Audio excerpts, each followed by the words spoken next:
کیونکہ اندر سکون نہیں ہوتا، بے چینی ہوتی ہے، ان کو لگتا ہے کہ یہ جو کیوں ہیں اتنے بڑے، ان کے ہمیں جواب نہیں مل رہے۔ اور آپ دیکھیں بہت سے بچے ہمارے اس عمر میں آ کے پھر بھٹکنا شروع ہو جاتے ہیں۔ تو جب بھی آپ کو لگے کہ آپ کا کوئی بچہ ایسا بیہیویئر دے رہا ہے جو قرآن اور حدیث کے منافی ہے، سب سے پہلے تو اس کے لیے دعائیں بہت زیادہ کرنی چاہیے، اور ہمارا ڈائگنوسس یہ ہونا چاہیے کہ یہ بچہ جو ہے یہ فاؤنڈیشن میں ویک ہے، عقیدے میں کمزور ہے۔ بے شک آپ نے کبھی کبھی ان کو عقیدے کے بہت سے نکات بھی بتائے ہوتے ہیں، لیکن ان کو بار بار دہرانا اور ان کے ساتھ اس پہ بات چیت کرنا بہت زیادہ ضروری ہے۔ تو یہاں پر اللہ سبحانہ وتعالیٰ گمان کی بات کر رہے ہیں نا، کہ ہمارے جو بہت سے گمان ہوتے ہیں وہ ہمیں مشکلات میں ڈال دیتے ہیں۔ اور یہ گمان ان کا کیا تھا؟ ان کا گمان یہی تھا کہ کچھ بھی نہیں ہونے والا، یہ صرف باتیں ہیں، ڈراوے ہیں، لیکن ہونا کچھ نہیں ہے۔ کیونکہ پریکٹیکلی ہم اپنی زندگی میں کیا دیکھتے ہیں، اماں ابا ہمیں ڈراتے ہیں، تھریٹس دیتے ہیں، تمہیں کھانا نہیں ملے گا، تمہیں پرمیشن نہیں ملے گی، تمہیں نیا فون نہیں ملے گا، ہم تمہیں آگ کر دیں گے، وغیرہ وغیرہ۔ لیکن جب وقت آتا ہے تو وہی ماں باپ پگھل جاتے ہیں۔ لیکن اللہ سبحانہ وتعالیٰ کا جو سسٹم ہے، جبکہ ہمارا رب الرحمن الرحیم ہے، گناہوں کو معاف کرنے والا ہے، الغفار ہے، لیکن اس کے ساتھ ساتھ اللہ سبحانہ وتعالیٰ جو ہے ایک جسٹس کے سسٹم پہ اپنا سارا طریقہ کار رکھے گا،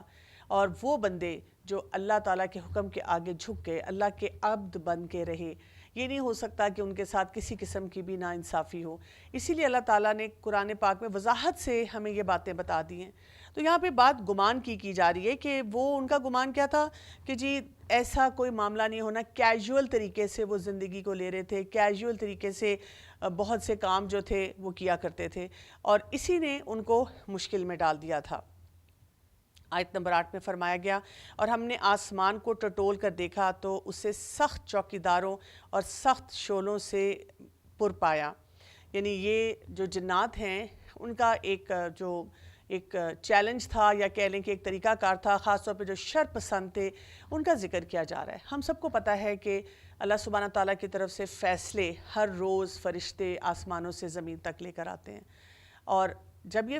فیصلے لے کر آ رہے ہوتے ہیں فرشتے، تو یہ شر پسند جو جنات ہوتے ہیں وہ ان کی ٹو لگانے کی کوشش کرتے ہیں۔ یہیں سے راستہ کھل جاتا ہے جادو کا، اور جو جادوگر بہت سی باتیں بتاتے ہیں کہ جی آپ کے بارے میں ہمیں یہ پتہ چلا، یا آپ کے گھر میں یہ معاملہ چل رہا ہے۔ اور یہاں پر اللہ تعالیٰ نے ایک ایسا سسٹم بنایا ہوا ہے جس میں شہاب ثاقب جو ہیں وہ ان کے اوپر گرتے ہیں، شعلے گرتے ہیں، جس سے ان کو تباہ کر دیا جاتا ہے۔ اور اگر کوئی انفارمیشن ان کے پاس آتی بھی ہے تو بہت ہی ٹوٹی پھوٹی ہوتی ہے، یعنی وہ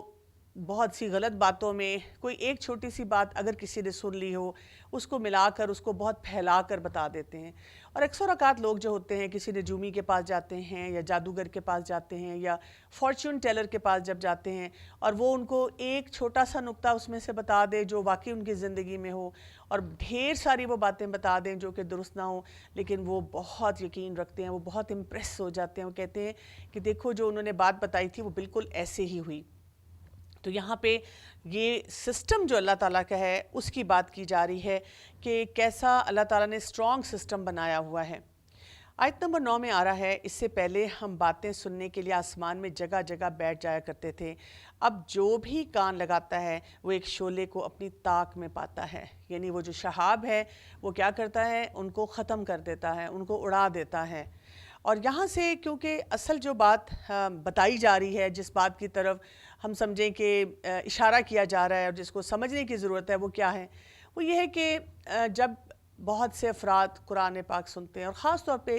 جن کے دل اور دماغ میں کوئی شر والی باتیں چل رہی ہوتی ہیں، تو وہ کویشچن کرتے ہیں، یعنی وہ کہتے ہیں کہ یہ بات ایسے کیوں ہے، اور ہمیں کیا پتہ کہ یہ بات جو ہے یہ درست بھی ہے کہ نہیں ہے، اور ہم اس بات کو کس طرح سے مان لیں۔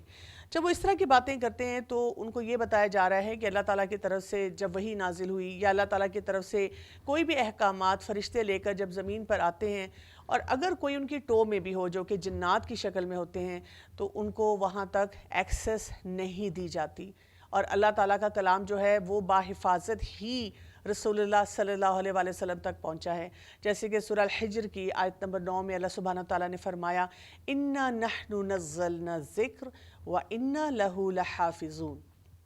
کہ بے شک ہم نے ہی نازل فرمایا ہے اس ذکر کو یعنی قرآن پاک کو، اور بے شک ہم ہی اس کی حفاظت کرنے والے ہیں۔ یعنی یہ اللہ تعالیٰ کا وہ کلام ہے جس کی حفاظت کا ذمہ اللہ تعالیٰ نے اپنے لیے لیا ہے۔ تو ہمارا کام کیا ہے؟ ہمارا کام اس طرح کی ڈیٹیلز میں جانا نہیں ہے، یہ وری کرنا نہیں ہے جیسے لوگ قرآن اور حدیث کے بارے میں ایسے شک و شبہات میں رہتے ہیں کہ ہمیں کیا پتہ جو بات بتائی جا رہی ہے یہ اوتھینٹک ہے کہ نہیں ہے۔ ایکچولی پرابلم یہ ہے کہ ہم قرآنک سائنسز سے بہت زیادہ دور ہیں۔ اگر ہم قرآنک سائنسز کو پڑھنے کی کوشش کریں اور اس پہ توجہ دیں تو پھر ہمیں پتہ چلتا ہے کہ علماء نے کتنا ان ڈیپتھ، کتنا گہرائی میں جا کر اس کے اوپر کام کیا ہوا ہے، اور پورے پروسیجرز ہیں، طریقے ہیں، یعنی یہ سب سے اوتھینٹک اور ایویڈنس بیسڈ ڈیٹا پہ ہے۔ اور آپ دیکھیں کہ اس میں پوری چینز ہیں۔ اگر کسی ایک عالم دین نے بھی کوئی بات کی ہے تو اس کی پوری چین کو ٹریس کیا جاتا ہے کہ وہ جا کر پیچھے صحابہ کرام اور پھر رسول اللہ صلی اللہ علیہ وسلم سے ملتی ہو، اور شان نزول ہمارے پاس موجود ہوتا ہے کہ کس موقع پہ یہ آیات نازل ہوئی، ان کا کیا کانٹیکسٹ تھا اور اس کی پھر اپلیکیشن کیا ہوگی۔ اور ہمارے پیارے نبی صلی اللہ علیہ وسلم نے ہر بات کو وضاحت سے ڈاکیومنٹ کروایا تھا اپنی زندگی میں، کیونکہ یہ بھی بہت بڑا مسکنسیپشن ہے لوگوں میں کہ جی یہ تو بعد میں لکھا گیا ہے۔ اور میں ایسے بہت سے افراد کو دیکھتی ہوں کہ جن کو یہ کانسیپٹ درست نہیں پتہ ہوتا لیکن پھر بھی وہ اس پہ باتیں کرتے ہیں۔ یعنی انہوں نے ایک چھوٹی سی بات سن لی، جیسے شیاطین اوپر سنتے ہیں، تو جو شر پسند ذہن ہوتا ہے وہ کہیں پہ بیٹھا ہوا ہے، بات چیت ہو رہی ہے، اور کسی نے کہا کہ جی آپ کو پتہ ہے کہ قرآن پاک تو اتنے سالوں کے گیپ کے بعد لکھا گیا، یا جو احادیث ہیں وہ اتنے گیپ کے بعد لکھی گئیں، تو وہ کہتے ہیں گڈ آئیڈیا، کیونکہ وہ اس کو ماننا نہیں چاہ رہے ہوتے، اور جس مجلس میں وہ بیٹھتے ہیں بجائے اس کے کہ وہ خیر کی بات کو سنیں، اپنے عقیدے کو مضبوط کریں، وہ انہی باتوں کو آگے پھیلاتے رہتے ہیں اور فضول کی بیکار قسم کی ڈسکشن کرتے ہیں۔ اور اس مجلس میں اگر اسی طرح کے اور افراد بیٹھے ہوں تو سوچیں وہ بھی اسی آئیڈیا کو آگے کیش کرنا شروع کر دیتے ہیں۔ آیت نمبر 10 میں اللہ سبحانہ وتعالیٰ فرماتے ہیں، ہم نہیں جانتے کہ زمین والوں کے ساتھ کسی برائی کا ارادہ کیا گیا ہے یا ان کے رب کا ارادہ ان کے ساتھ بھلائی کا ہی ہے۔ یعنی یہ جنات کی پوری کنورسیشن ہے جو اس کو پریزنٹ کیا جا رہا ہے ان آیات میں، اور اس پر بیسیکلی بات یہ کی جا رہی ہے کہ یعنی زمین والے جو ہیں ان کے پاس ایک چوائس ہے، اور جو بھی معاملات ان کے سامنے آتے ہیں وہ ایک فیصلہ کر سکتے ہیں۔ اگر ان کو بھلائی چاہیے تو ان کو کیا کرنا ہے؟ اللہ کے کلام پر جو کہ رسول اللہ صلی اللہ علیہ وسلم پہ نازل ہوا ایمان لانا ہے، دیٹس اٹ۔ اس سے ان کی زندگی بہترین ہو سکتی ہے۔ اور اگر وہ یہ کام نہیں کرنا چاہتے یا نہیں اس کا اپنے آپ کو اہل سمجھتے یا اس سے دور رہتے ہیں تو پھر کیا ہوتا ہے؟ وہ برائی کے راستے پہ نکل جاتے ہیں، ان کے اندر شر جو ہے وہ بڑھنا شروع ہو جاتا ہے۔ تو انسان جو ہے وہ کیا کرتا ہے؟ جو رب نے ہمارے سامنے وہ راستے دیے ہوئے ہیں، جس کو ہم آج کل کے دور میں کیا کہتے ہیں کہ جی انسان جو ہے وہ ایک کراس روڈ پہ کھڑا ہوا ہوتا ہے۔ اب اس کراس روڈ پہ کھڑے کھڑے یہ اس کے اپنے اوپر ہے کہ وہ کیا فیصلہ کرتا ہے، وہ کس طرح کے معاملات جو ہیں ان کو لے کر چلنا چاہتا ہے۔ اور پھر یہاں پہ فرمایا گیا آیت نمبر 11 میں، اور یہ کہ بے شک بعض تو ہم میں نیکوکار ہیں، بعض ان کے برعکس بھی ہیں، ہم مختلف طریقوں سے بٹے ہوئے ہیں۔ ٹھیک ہے، تو یہاں پہ ہمیں ایک نیچرل سسٹم نظر آتا ہے کہ یعنی کہ جب بھی کسی بھی کمیونٹی میں صحیح بات کی جاتی ہے، اچھی بات کی جاتی ہے، تو وہاں پہ آپ کو یہ سپلٹ نظر آئے گا۔ کچھ افراد ایسے ہوں گے جن کے اندر خیر ہوگی، جو باتوں کو بہت اچھی طرح گہرائی سے سمجھیں گے اور اس خیر کو فوراً اچک لیں گے، یعنی وہ ایسے اپرچونٹیز کو ضائع نہیں کریں گے۔ ایسے مواقع جب ان کے سامنے آئیں گے تو وہ اتنے ذہنی طور پہ ان کی سوچ میں اتنی وسعت ہوگی اور کلیئر ہیڈڈ ہوں گے کہ وہ فوراً دیکھ لیں گے کہ یہ میرے فائدے کا معاملہ ہے اور میں نے اس کے مطابق زندگی گزارنی ہے۔ یعنی ایک انسان اگر لاجیکلی بھی دین کی کسی بات کو پڑھے تو اس میں ہمیں خیر ہی خیر نظر آتی ہے اور اس میں کوئی شر کا عنصر نہیں نظر آتا۔ لیکن بہت سے افراد ایسے بھی ہوں گے جب اسی بات کو سنیں گے تو ان کا دماغ جو ہے وہ ٹیڑھ میں ہی جائے گا، کیونکہ انہوں نے ہر بات میں ٹیڑھ نکالنا ہے۔ تو یہاں پر وہ ایک نیچرل میکنزم بتایا جا رہا ہے۔ اس سے ہمیں ایک اور بات بھی پتہ چلتی ہے، وہ بات یہ ہے کہ انسان کو فوراً پریشان نہیں ہو جانا چاہیے، انسان کو شیکی نہیں ہو جانا چاہیے۔ مثلاً آپ نے کہیں پہ اللہ کا کلام سنا یا رسول اللہ صلی اللہ علیہ وسلم کی چند احادیث کو دیکھا، آپ صلی اللہ علیہ وسلم کی سیرت کو، سنت کو دیکھا، اور دل میں جا کر بات لگی اور آپ کو لگا کہ یہ مجھے اپنی زندگی میں اڈاپٹ کرنا چاہیے، اس راستے پہ چلنا چاہیے، اندر کی آواز آتی ہے. لیکن اکثر اوقات یہ ہوتا ہے کہ ہم اپنے ارد گرد دیکھتے ہیں، اور جب ہم دیکھتے ہیں کہ بہت سے لوگ جو شاید مجھے لگ رہا ہے کہ میرے سے زیادہ عقل مند ہیں، زیادہ سمجھدار ہیں، لیکن وہ یہ معاملہ اس طرح سے نہیں لے کے چل رہے، جبکہ انہوں نے بھی یہ بات ساری سنی تھی، تو پھر ہم کیا کرتے ہیں؟ ہم خاموش ہو جاتے ہیں، ہم اس اندر کی اچھی آواز کو دبا دیتے ہیں. تو ہمیں کرنا کیا چاہیے؟ ہمیں یہ سوچنا چاہیے کہ اٹس اوکے. یہی بات سن کے بہت سے لوگ جو ہیں وہ نہیں مان رہے، تو یہ ان کی چوائس ہے، ان کا طرز عمل ہے. اگر مجھے میرا دل یہ کہہ رہا ہے کہ یہ بات درست ہے، تو مجھے اس بات پہ فوراً ایمان لے آنا چاہیے، کیونکہ یہ اللہ کے کلام میں آ گیا ہے، اور وہی بات کہ اللہ تعالیٰ نے خود اس کی حفاظت کا ذمہ لیا ہے. آیت نمبر 12 کو ہم دیکھتے ہیں. اس میں اللہ سبحانہ وتعالیٰ فرماتے ہیں، اور ہم نے سمجھ لیا کہ ہم اللہ تعالیٰ کو زمین میں ہرگز عاجز نہیں کر سکتے اور نہ بھاگ کر اسے ہرا سکتے ہیں. قرآن پاک میں اور مقامات پہ بھی ایسی بات آئی ہے، جیسے سورہ رحمان میں اللہ سبحانہ وتعالیٰ یہی بات فرماتے ہیں، یا معاشر الجن والانس. اس میں انسانوں کی اور جنات کی پوری جماعت کو مخاطب کر کے کہا گیا ہے کہ اگر تم زمین اور آسمان کے کناروں سے نکل کے دکھا سکتے ہو تو دکھا دو، لیکن تم میں اتنی استطاعت ہی نہیں ہوگی کہ تم یہ کام کر سکو. اور ہم بھی اگر اپنے آپ کو دیکھیں، ایک انسان اپنے آپ کو بڑی توپ چیز سمجھتا ہے اور سمجھتا ہے کہ جی میں تو کچھ بھی کرنے پہ قادر ہوں، لیکن آپ دیکھیں کہ ہماری بھی لمیٹیشنز ہوتی ہیں. ہم بہت کچھ کر کے بھی کچھ نہیں کر سکتے. یعنی ایک ملک میں رہنے والا جو بہت انفلوئنشل انسان بھی ہے، یا اپنے علاقے کا بہت انفلوئنشل انسان بھی ہے، تو اس کی بھی پاور کہیں نہ کہیں جا کے لمٹ ہو جاتی ہے، اور وہ اس سے آگے نہیں بڑھ سکتا. اگر وہ بیمار ہو جائے، اور اگر فرض کریں کہ وہ ڈیتھ بیڈ پہ ہے، تو کوئی بھی بڑے سے بڑا ڈاکٹر بھی اس کو بچا نہیں سکتا. تو آپ دیکھیں جیسے سکندر اعظم کے بارے میں آتا ہے نا، کہ جب وہ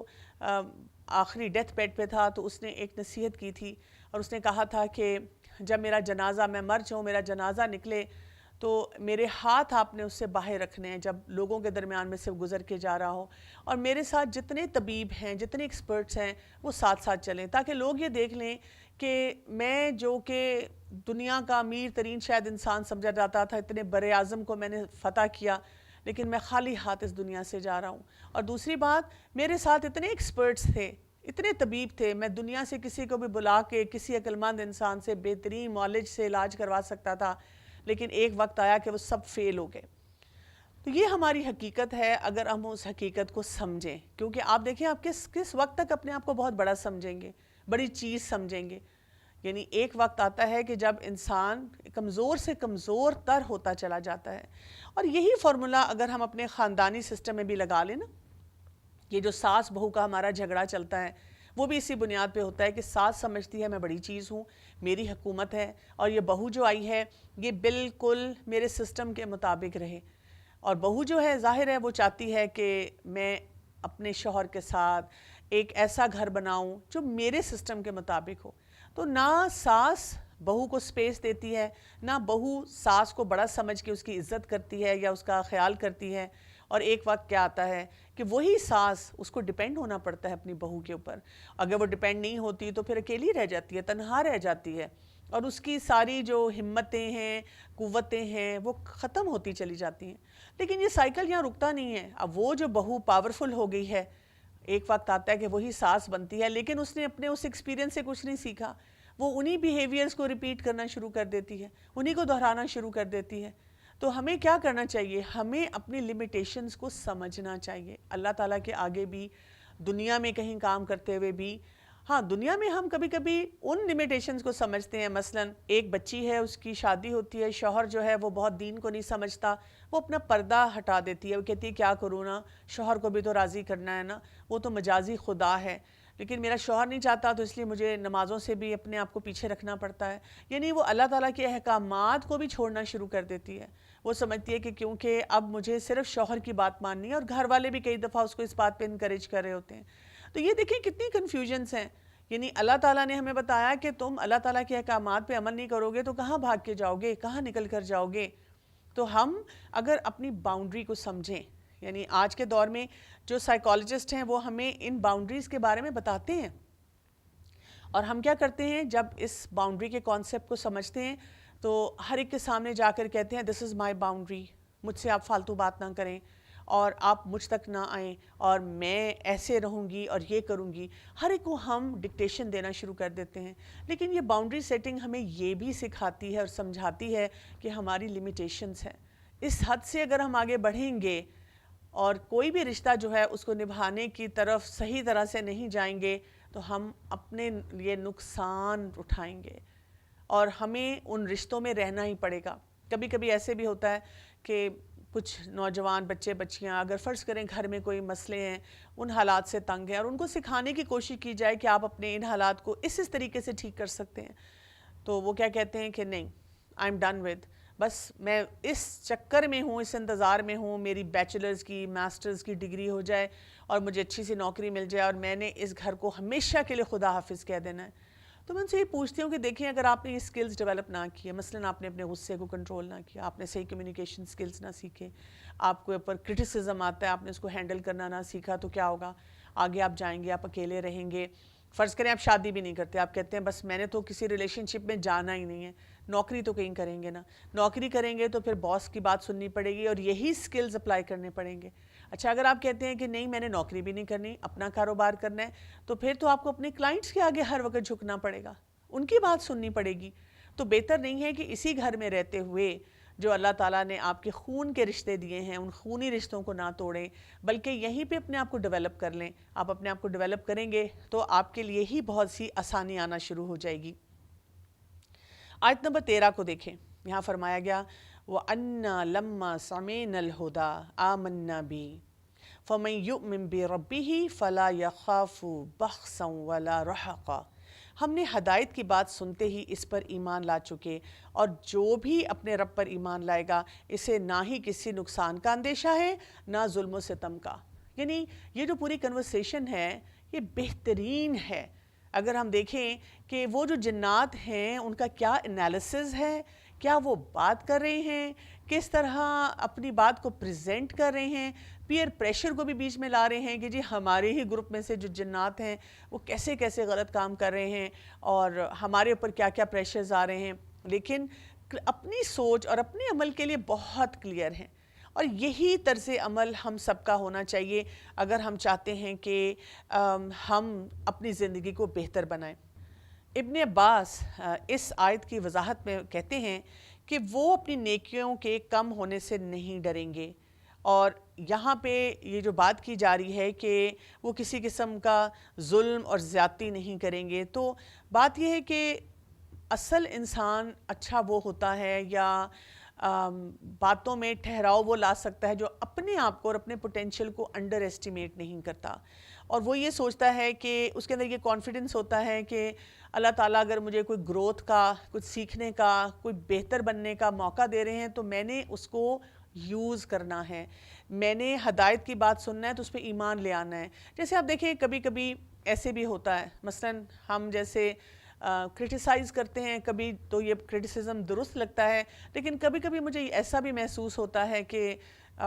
کسی انسان کے لیے جو کوشش کر رہا ہوتا ہے یہ رکاوٹ ہو جاتی ہے. جیسے اگر میں نے کہہ دیا کہ جی بہت سے مسلمان جو سیزنل مسلمان ہوتے ہیں، صرف رمضان میں ان کو دین مذہب یاد آتا ہے، نمازیں یاد آتی ہیں اور اس کے بعد ٹاٹا بائے بائے. اب حقیقتاً دیکھا جائے تو یہ معاملہ درست نہیں ہے. ہمارا دین ہمیں یہی بتاتا ہے کہ جب آپ رمضان میں قرآن کے ساتھ اپنی وابستگی پیدا کرتے ہیں تو پھر آئندہ بھی پورے سال کے لیے آپ کے پاس ایک پلان ہونا چاہیے. جب آپ اپنا محاسبہ کرتے ہیں تو اپنے آپ کو بہتر کیسے بنانا ہے.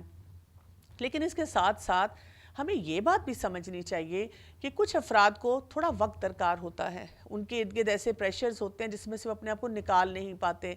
تو اگر کوئی انسان جس کو موقع ملتا ہے رمضان میں نمازیں پڑھنے کا، تراویح پڑھنے کا، مساجد جانے کا، قرآن پاک سے اپنا تعلق بہتر بنانے کا، تو اس کو یہ موقع چھوڑنا نہیں چاہیے، بلکہ اپنے لیے بہت دعائیں کرنی چاہیے کہ اللہ تعالیٰ میرے لیے اس ہدایت کے راستے کو اور آسان بنا دے. اور ہاں یہ ضرور کر لینا چاہیے کہ ایسے مواقع پہ کچھ اپنے لیے بیبی سٹیپس جو ہیں وہ رکھیں تاکہ آپ انہیں فالو کریں اور کانفیڈنس اپنے اندر لے کر آئیں کہ دیکھیں اگر مجھے موقع ملا یہاں پہ، میری نمازیں اتنی اچھی نہیں تھیں لیکن میں کسی گیدرنگ میں آیا اور وہاں پہ سب لوگ نماز پڑھ رہے تھے اور میں نے بھی جماعت میں ساتھ ان کے نماز پڑھی، تو اللہ تعالیٰ نے مجھے موقع دیا اس انالیسس کا کہ اپنی نماز کو کیسے بہتر کیا جا سکتا ہے، تو میں کیوں اس موقع کو ہاتھ سے جانے دوں، مجھے اس سے مزید سیکھنا ہے۔ آیت نمبر 14 کو دیکھیے، ہاں ہم ہیں، بعض تو مسلمان ہیں اور بعض بے انصاف ہیں، پس جو فرما بردار ہو گئے انہوں نے تو راہ راست کا قصد کر لیا۔ اب آپ دیکھیں یہاں پر انہوں نے اپنے ایمان کی بات کی ہے کہ وہ یہ کہتے ہیں کہ ہم میں سے بعض تو ایمان پہ آگے، لیکن بعض جو تھے انہوں نے کیا کیا تھا، القاسطون۔ یہ جو قاسطون کا ورڈ آتا ہے اس میں بیسیکلی کون سے افراد ہوتے ہیں، جو فسق میں ہوتے ہیں اور فجور میں ہوتے ہیں، یعنی وہ کیا کر رہے ہوتے ہیں کہ یا تو نافرمانیاں کرتے ہیں، ان کو بات پتہ چل جاتی ہے، وہ کہتے ہیں میں نے نہیں کرنا، جو مرضی ہو جائے۔ یعنی میں نے ایسے افراد کو دیکھا ہے جو کسی کے ساتھ کسی کے کہنے پہ، جیسے والدین کے کہنے پہ ہی کسی دینی مجلس میں چلے جاتے ہیں، بہت والدین کہتے ہیں کہ پلیز بیٹا چلو ہمارے ساتھ، یا اس اسکالر کو سن لو، اس ایکسپرٹ کے ساتھ جا کے ایک دفعہ پڑھ لو، قرآن کو سمجھ لو، تو وہ کہتے ہیں ٹھیک ہے امی میں آپ کی وجہ سے چلی جاؤں گی، لیکن یہ نہ ایکسپیکٹ کیجیے گا کہ میں اس میں سے کوئی بھی کام کروں۔ تو آپ دیکھیں کہ ہم پہلے ہی بلائنڈلی ایسے فیصلہ کرنا شروع کر دیتے ہیں۔ تو یہ جو طریقہ ہوتا ہے نا فسق کا، اور پھر اس کے بعد اگر ایک انسان فاجر بھی ہو جائے، فاجر کیا ہے کہ اور زیادہ ریبیلیس ہو جائے، یعنی کیونکہ اب کسی نے مجھے ریمائنڈر دے دیا ہے نماز پڑھنے کا، یا اپنا لباس درست کرنے کا، اپنی لینگویج کو بہتر بنانے کا، قرآن و سنت کے مطابق زندگی گزارنے کا، تو اب تو میں نے کرنا ہی نہیں ہے۔ یعنی یہ وہ والا ایٹیچیوڈ ہوتا ہے، بجائے اس کے کہ ہم کہیں کہ اٹس گڈ تھنگ مجھے ریمائنڈر مل گیا۔ یعنی آپ سوچیں کہ اگر ہم کسی سڑک پہ جا رہے ہیں اور ہمیں دور سے ٹریفک پولیس مین نظر آ جائے، ہم سیٹ بیلٹ اپنی باندھ لیتے ہیں، بائک والا ہیلمٹ پہن لیتا ہے، یعنی ہم اتنی جلدی وہ ریمائنڈر لیتے ہیں اور ہم کہتے ہیں اپنا بھی بیہیویئر درست کر لو۔ کہیں پہ لکھا ہوا آ جائے کہ یہاں پہ سپیڈ چیک ہو رہی ہے تو ہم فوراً اپنی سپیڈ کو آہستہ کر دیتے ہیں۔ تو اگر ہمیں کوئی انسان دین کے معاملے میں ریمائنڈر دیتا ہے تو ہم کیوں ریبیل کرتے ہیں؟ ہم کیوں نہیں اس وقت اپنے مزاج کو ٹھنڈا کر کے سوچتے کہ اللہ تعالیٰ کی طرف سے اتنا بڑا بل بورڈ میرے سامنے آیا ہے کہ یہ کام کر لو، اور بہت اچھے انداز میں کوئی مجھے بتا رہا ہے ڈائریکٹلی یا انڈائریکٹلی، تو میں اس ریمائنڈر کو اپنی زندگی میں اختیار کر لوں تو کیا ہو جائے گا، میرے لیے وہ راستہ آسان ہونا شروع ہو جائے گا۔ اور پھر آیت نمبر 15 میں فرمایا، اور جو ظالم ہیں وہ جہنم کا ایندھن بن گئے۔ اللہ تعالیٰ ہمیں ایسے رویوں سے بچا کے رکھے، کیونکہ یہ جو رویے ہیں یہ کیا ہیں، یہ ہمارے لیے بہت مشکلات لاتے ہیں۔ یعنی آپ دیکھیں کہ یہاں پر ہمیں جو بات بہت اچھی طرح سے سمجھنی ہے کہ انسان جب حق پر آتا ہے تو اس کے لیے حق کا راستہ آسان ہو جاتا ہے، اور اگر انسان دنیا کی طرف چلا جاتا ہے، دنیا کی فراوانی کی طرف چلا جاتا ہے، تو پھر کیا ہوتا ہے، اس کے لیے جہنم کا راستہ جو ہے وہ آگے سے آگے بڑھتا چلا جاتا ہے۔ اور آیت نمبر 16 میں آیا ہے، اور اے نبی صلی اللہ علیہ وسلم یہ بھی کہہ دو کہ اگر لوگ راہ راست پر سیدھے رہتے تو یقیناً ہم انہیں بہت وافر پانی پلاتے۔ یہاں پہ آپ دیکھیں کہ ماءً غدقا کی بات ہو رہی ہے، اور پانی جو ہوتا ہے یہ سمبولک ہوتا ہے نا کہ بہت سی نعمتیں آپ کو مل رہی ہیں، بہت سے فائدے آپ سمیٹ رہے ہیں۔ تو یہاں پر یہ بتایا جا رہا ہے کہ جیسے آپ دیکھیں عام زندگی میں جنرلی لوگوں کا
جیسے یہ بات تو ہم کر چکے ہوئے ہیں کہ جنات بھی اللہ تعالیٰ کی مخلوق ہیں جیسے فرشتے اور انسان، اور یہ مخلوق وہ ہوتی ہے جو کہ نظروں سے پوشیدہ ہوتی ہے، اور اس کو جیسے اسی لیے ان کو جن کہا جاتا ہے، جیسے جنین یعنی ماں کے پیٹ میں جو بچہ ہوتا ہے جو کہ پوشیدہ ہوتا ہے اس کو کہا جاتا ہے۔ پھر ان کی مختلف اقسام ہمیں پتہ چلتی ہیں، جیسے ایک جو جن ہوتا ہے جو انسان کے ساتھ رہتا ہے اس کو عامر کہا جاتا ہے، اور وہ کیونکہ انسان کے ساتھ ہوتا ہے تو وہ اس کے تمام رازوں کو جانتا ہوتا ہے، اور اگر انسان صبح شام حفاظت کی دعائیں نہیں پڑھتا تو وہاں سے بھی بہت سی سمجھے جیسے وکی لیکس ہوتی ہے ہمارے بارے میں، وہ شر پسند جو عناصر ہیں ان تک پہنچتی رہتی ہیں۔ اسی طرح کچھ ایسے جنات ہوتے ہیں جو کہ بچوں پر آتے ہیں، جیسے جو بچے بہت زیادہ ٹینٹرمز تھرو کرتے ہیں، بہت زیادہ اریٹیبل ہوتے ہیں، اب ہم ان کو چاہے نئی نئی بیماریوں کا نام دے دیں کہ یہ جی ADHD ہے، اور یہ جی بڑا ہائپر بچہ ہے، اور یہ بات بات پہ روتا ہے، یا ایون چھوٹا بچہ ہوتا ہے وہ بہت کرینکی ہوتا ہے، ان کو ارواح کہا جاتا ہے۔ اسی لیے آپ دیکھیں بچوں پر بھی دم کرنا چاہیے۔ پھر اسی طرح جو ان میں سے جتنا خبیث جن ہوگا اتنا زیادہ ان کو ڈرائے گا اور دھمکائے گا، تنگ کرے گا، اور اسی طرح بہت سے اور معاملات پر بھی جنات جو ہیں وہ جو شر پہنچانے والے ہیں وہ بہت سے غلط کام جو ہیں وہ کرتے رہتے ہیں۔ پھر یہ کہ ہمارے لیے کیا ضروری ہے کہ ہم جنات کے وجود کا انکار نہ کریں، ہمیں نہیں سمجھ آتی اس کی بات، بہت ڈیپتھ میں جانے کی ضرورت نہیں ہے، لیکن آپ یہ ضرور مانیں کہ ہاں جنات ایگزسٹ کرتے ہیں۔ میرے لیے بہت بڑا چیلنج ہوتا ہے، اس لیے کہ میں ایک میڈیکل ڈاکٹر ہوں، اور جب میں میڈیکل کے اپنے وہ پروفیشنل سرکل میں موو کروں اور کہیں پر بھی ایسی کوئی بات ہو جائے تو لوگ آپ کو دقیانوسی سمجھنا شروع کر دیتے ہیں کہ how could you even believe that, آپ اتنی سپرسٹیشس ہیں۔ تو سپرسٹیشن کی بات نہیں ہے، جب قرآن میں اس کا ذکر آ گیا، احادیث میں اس کا ذکر آ گیا تو ہمیں اس بات کو سمجھنے کی بہت زیادہ ضرورت ہے۔ تو جنات جو ہیں اور جو شیاطین ہیں ان کے اندر یہ صفت موجود ہوتی ہے کہ وہ ہمیں دیکھ سکتے ہیں لیکن ہم ان کو نہیں دیکھ سکتے۔ ایک حدیث میں آتا ہے رسول اللہ صلی اللہ علیہ وسلم نے فرمایا کہ جب تم کتوں کو بھونکتے اور گدوں کو ہینکتے ہوئے سنو تو اللہ کی پناہ طلب کیا کرو، کیونکہ یہ ان کو دیکھتے ہیں جن کو تم نہیں دیکھتے۔ تو وہاں پہ ہمیں دعائیں پڑھنے کے لیے کہا گیا ہے۔ پھر ہمیں ایک اور بات بھی پتہ چلتی ہے کہ یہ مختلف اشکال میں لوگوں کے سامنے آتے ہیں۔ اسی طرح ہمیں بتایا گیا ہے کہ بچے جو ہیں جیسے شام کا وقت ہو جاتا ہے اس ٹائم پہ بھی یہ بہت کثیر تعداد میں پھیل جاتے ہیں، یا جو ویران جگہیں ہوتی ہیں ان پہ بہت زیادہ ہوتے ہیں، تو شام کے وقت میں بچوں کو گھر سے باہر نکلنے سے روکنا چاہیے، ان کو اندر بلا لینا چاہیے۔ آپ صلی اللہ علیہ وسلم نے ایسا بھی فرمایا ہے کہ کسی ایسی جگہ پہ نہ بیٹھا جائے جہاں پہ انسان کے جسم کا کچھ حصہ دھوپ میں اور کچھ حصہ سائے میں ہو، کیونکہ ایسی جگہیں جو ہوتی ہیں وہ شیطان کی بیٹھنے کی ہوتی ہیں، یعنی مکمل طور پہ آپ سائے میں بیٹھیں یا مکمل طور پہ آپ دھوپ میں بیٹھیں۔ جنوں کی شادیاں بھی ہوتی ہیں، ان میں میل فیمیل کا کانسیپٹ بھی ہے، ان کی اولادیں بھی ہوتی ہیں، اور جنات جو ہوتے ہیں اور شیاطین جو ہوتے ہیں ان کو موت بھی آتی ہے۔ اسی طرح ہم یہ دیکھ لیتے ہیں کہ اللہ تعالیٰ نے ان کے کچھ کیریکٹرسٹکس جو ہم سے ڈیفرنٹ رکھے ہیں، جیسے وہ ایک جگہ سے دوسری جگہ بہت تیزی سے جا سکتے ہیں، فضاؤں میں اڑ سکتے ہیں۔ جب سلیمان علیہ السلام کے دور سے ہمیں پتہ چلتا ہے کہ وہ فن تعمیر جو ہے اس سے واقفیت رکھتے ہیں۔ پھر یہ کہ وہ مختلف اشکال جو ہیں ان کو اختیار کر سکتے ہیں، اور انسان کے اندر اس کے خون میں گردش کرتے ہیں، جیسے کہ غصے کی حالت میں جب انسان ہوتا ہے۔ پھر یہ کہ نیند کے وقت میں بھی وہ انسان کو آ کر تنگ کر سکتے ہیں۔ لیکن اس کے ساتھ ساتھ ہمیں کیا بتایا گیا ہے؟ ان عبادی لیس لک علیہم سلطان وکفی بربک وکیلا، کہ میرے سچے بندوں پر ان کا کوئی قابو اور وہ بس نہیں چلتا، اور تیرا رب کارسازی کرنے میں کافی ہے۔ تو یعنی ہمیں کیا کرنا ہے؟ ان کے مقابلے میں اللہ کا بندہ بن کے رہنا ہے۔ جیسے ہی آپ اللہ کا بندہ بن کے رہیں گے تو آپ دیکھیں گے کہ یہ دور بھاگ جاتے ہیں۔ پھر یہ کہ یہ معجزات کرنے پہ قادر نہیں ہیں، یعنی اللہ تعالیٰ نے ان کو اتنی کیپیسٹی نہیں دی ہے کہ جو بھی یہ چاہیں یہ کر سکتے ہیں۔ اسی طرح خواب میں یہ رسول اللہ صلی اللہ علیہ وسلم کی شکل میں نہیں آ سکتے۔ پھر یہ کہ اگر ہم نے کسی بھی چیز کو بند کرتے ہوئے اس پہ بسم اللہ پڑھ لی تو یہ وہاں پہ داخل نہیں ہو سکتے، وہاں پہ شر نہیں مچا سکتے۔ پھر یہ کہ جو بھی اللہ کے بندے بن کے رہتے ہیں اور اپنے آپ کو خالص کرتے ہیں اور اپنی حفاظت کرتے ہیں، یہ ان سے ڈرتے ہیں اور ان سے اپنے آپ کو بچاتے ہیں، وہ ان کے قریب بھی نہیں جاتے ہیں۔ پھر یہ کہ انسان کو مینٹلی یہ ٹارچر کرتے ہیں اگر انسان اپنی حفاظت نہ کرے، جیسے برے خوابوں کا آنا، پھر یہ کہ موت کے وقت میں بھی یہ انسان کو خپتی بنانے کی کوشش کرتے ہیں۔ بہت سی یہ جو وبائی امراض ہیں ان کے بارے میں آتا ہے کہ یہ شیاطین پھیلاتے ہیں۔ پھر یہ کہ یہ انسان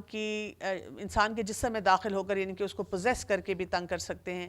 گھر میں جو ہے جہاں پہ اگر کبھی کوئی آگ لگ جائے تو اس میں بھی ان کا ہاتھ ہو سکتا ہے۔ اور یہ ہمیں پتہ ہے کہ جب ایک بچہ پیدا ہوتا ہے اور فرسٹ ٹائم روتا ہے، جو کہ ہم ڈاکٹرز کے لیے بہت امپورٹنٹ ہوتا ہے، لیکن اس وقت کیا ہے کہ کہا جاتا ہے کہ یہ شیطان ان کو چھوتا ہے، اس وجہ سے وہ بچہ روتا ہے۔ تو ہم ڈاکٹرز کے لیے ایک امپورٹنٹ ٹپ ہے اس میں کہ جو لوگ بھی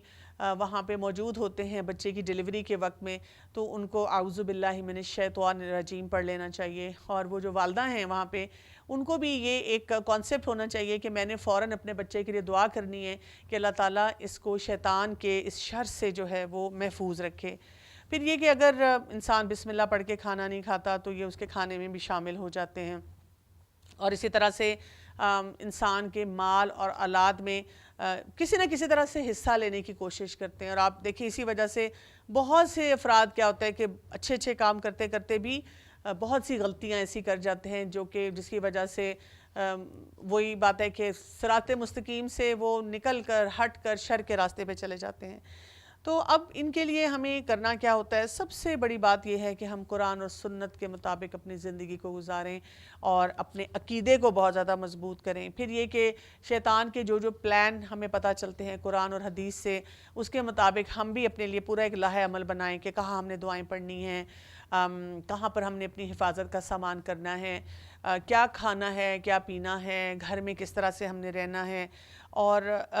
اپنے نفس کو بہت مضبوط کرنے کی ضرورت ہے، کیونکہ جہاں پر نفس کمزور ہوگا وہاں پر شیطان کے وسوسے جو ہیں وہ بہت زیادہ ہارڈ ہٹنگ ہوتے ہیں۔ تو جب بھی آپ کو لگے کہ جی میرے دماغ میں کوئی شک و شبہات آ رہے ہیں دین کے معاملے میں، اللہ تعالیٰ کے معاملے میں، تو میں نے ضرور کسی ایکسپرٹ کے پاس جانا ہے، عالم دین کے پاس جانا ہے، ان کے ساتھ وقت گزارنا ہے، ان سے بات چیت کرنی ہے، ان اپنے کانسیپٹس کو درست کرنا ہے۔ اور پھر جو لوگ ایک اچھی جماعت، اچھی کمپنی میں رہتے ہیں تو وہ ان سے دور رہتے ہیں۔ اسی طرح جماعت میں اگر نماز پڑھی جائے تو اس میں کوئی گیپ نہ دیا جائے، کیونکہ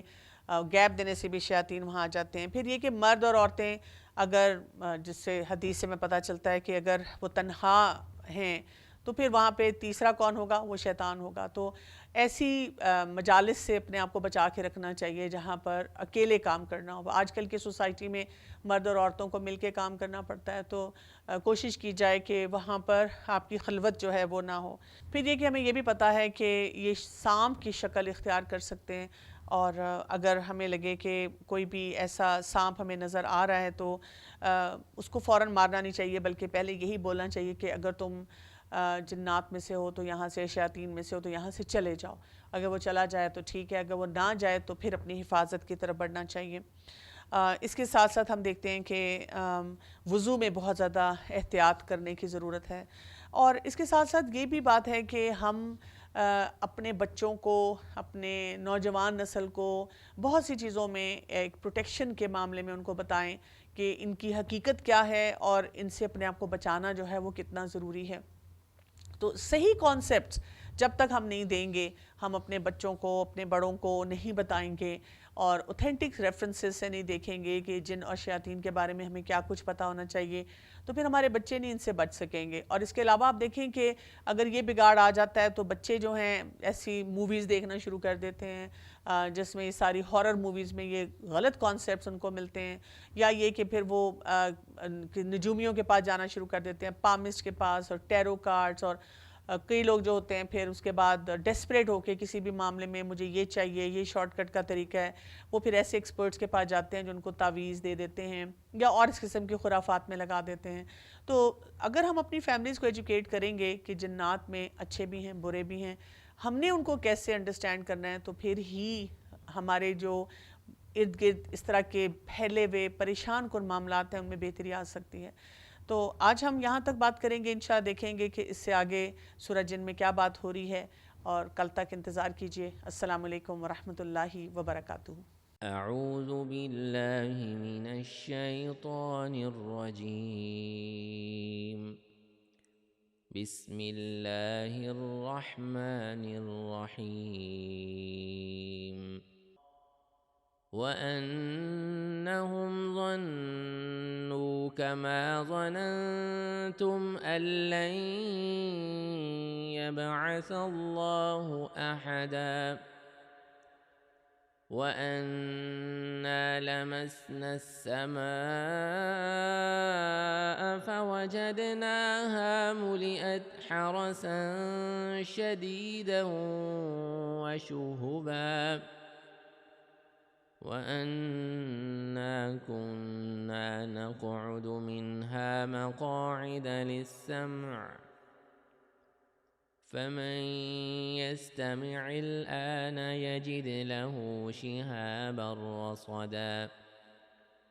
وأنا لا ندري أشر أريد بمن في الأرض أم أراد بهم ربهم رشدا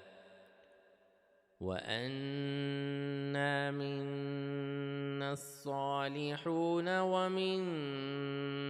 دون ذلك كنا طرائق قددا وأنا ظننا أن لن نعجز الله في الأرض ولن نعجزه هربا وأنا لما سمعنا الهدى آمنا به فمن يؤمن بربه فلا يخاف بخسا ولا رهقا وأنا منا المسلمون ومنا القاسطون فمن أسلم فأولئك تحروا رشدا وأما القاسطون فكانوا لجهنم حطبا وأن لو استقاموا على الطريقة لأسقيناهم ماء غدقا